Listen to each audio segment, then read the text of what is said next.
Remember, the first time I saw her, they brought her down from the cells on the second floor into the courtroom, into the prisoner's dock, and I was immediately flabbergasted because she looked so innocent. She was so slight, small in her build, and so young, and I thought, she can't be a sex offender. It's impossible.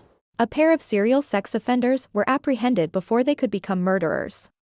The couple were dubbed copycats of Karla Homolka and Paul Bernardo because they used similar tactics, such as using physical force and drugging their victims to subdue them.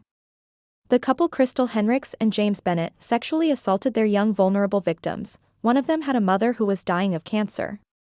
The victims ranged in ages 3 to 17, they included family, friends, acquaintances, and teenage prostitutes. On the morning of September 12, 1997, RCMP officers arrived with a search warrant at a trailer in the small community of Willow River, 400 kilometers east of Prince George, British Columbia.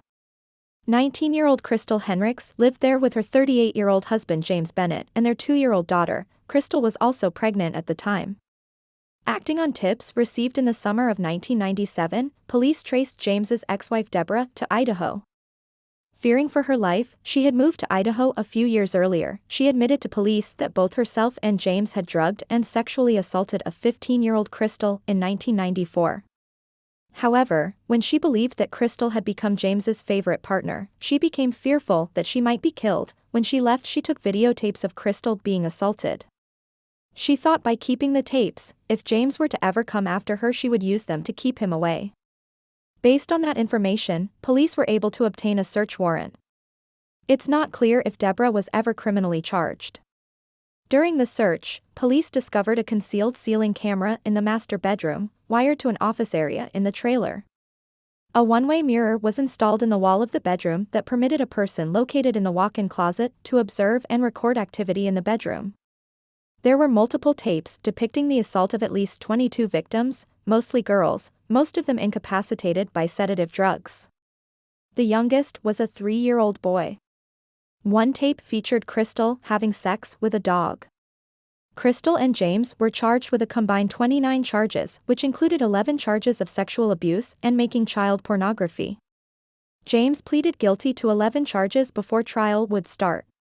Crystal took the stand at trial, claiming she was under the control of James. Initially, you would hear murmurings around the community that perhaps she was only 19 years old, she was married to a 37-year-old, perhaps there was some sort of coercion there, perhaps she was a victim of an older man. And as things progressed, that became less and less the case. You could hear murmurings that she was just as much a party to this as he was. So the perception changed.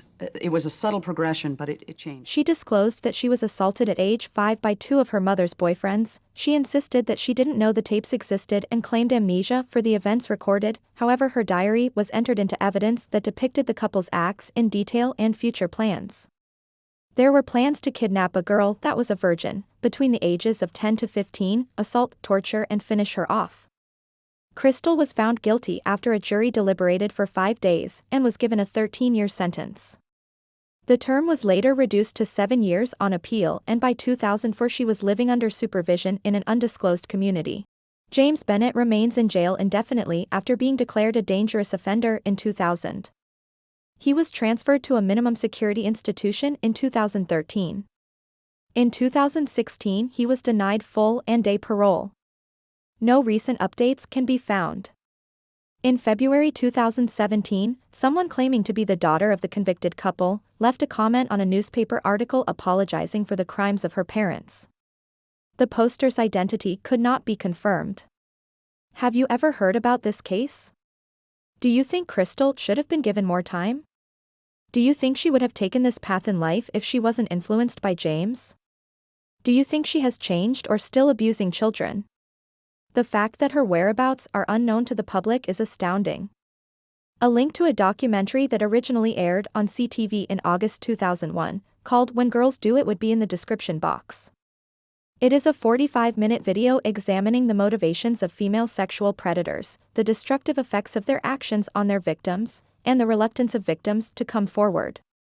If you are not yet subscribed to the channel, please do so, like and share the video, and we'll see you in the next one. And I've done lots of babysitting jobs before, so I didn't think anything of it whatsoever, especially her being a mother herself.